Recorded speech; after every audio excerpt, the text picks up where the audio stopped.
Yep, I'm back on your timeline. All right. You didn't want to see. Scroll. Right now, scroll. All right, this morning we're going to talk and walk, right? Talk about patterns. Most patterns, especially unhealthy ones, are meant to be broken. Key point. I wear the same shoes every day to walk. Part of because I'm frugal, and frugal about certain things, especially clothes. So I've been wearing the same Amazon shoes for the past 8 weeks. Every week I walk with the same red shoes. Y'all want to see? I almost fell down trying to show y'all, but anyway, those shoes have been worn prior to the 8 weeks that I've been walking in them. Now, Amazon got them listed as walking shoes, but I don't think they were actually designed for that. So that's another sermon, another day, and we ain't gonna do that right now. Point of the matter, they bust at the bottom, and I'm still walking in them. And part of it is because it's my comfort. I like these shoes. They broken in, they feel good. They don't hug my ankles, I feel good in them. I mean, it hurt a little bit at the bottom on the left side. Now that pattern broke for me. It wasn't a pattern I was ready to break. I would have worn these shoes as long as they would have lasted, but it broke. It's broken. There's no really need. This point has been reached with it, and it's time to what most would call disrupt that pattern.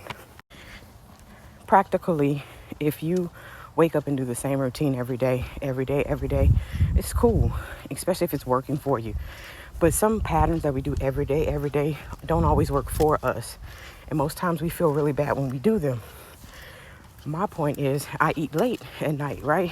That's a pattern that I enjoy, but don't make me feel good in the morning at all.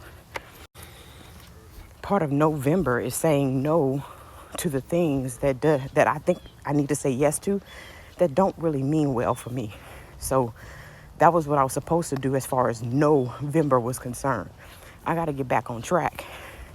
But in order to get back on track, I got to disrupt the pattern that I created for myself.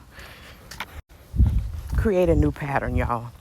If you are in a cycle of things that really aren't working well, or you start a thing and it kind of just goes back to that other thing, hear me out. Keep at the thing you started that's new, that's different, that feels uncomfortable until it does.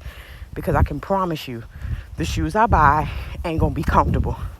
And it's part of the reason and fear of why I'm waiting so long to get it, right? Kind of like a, cautionary moment where I'm like, do I really want to change shoes? You got to change. Transition is a requirement. It's not something that, honestly, we need to be afraid of. Change is inevitable. It's going to happen with or without you.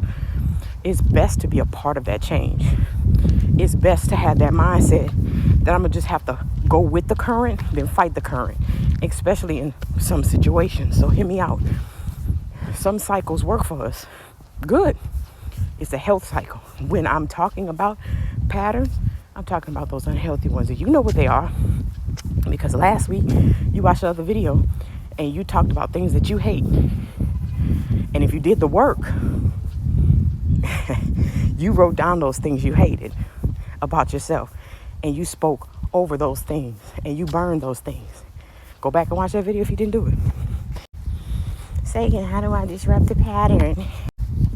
If you normally take a certain way to work, take the other way. Better way, shorter way, find another way.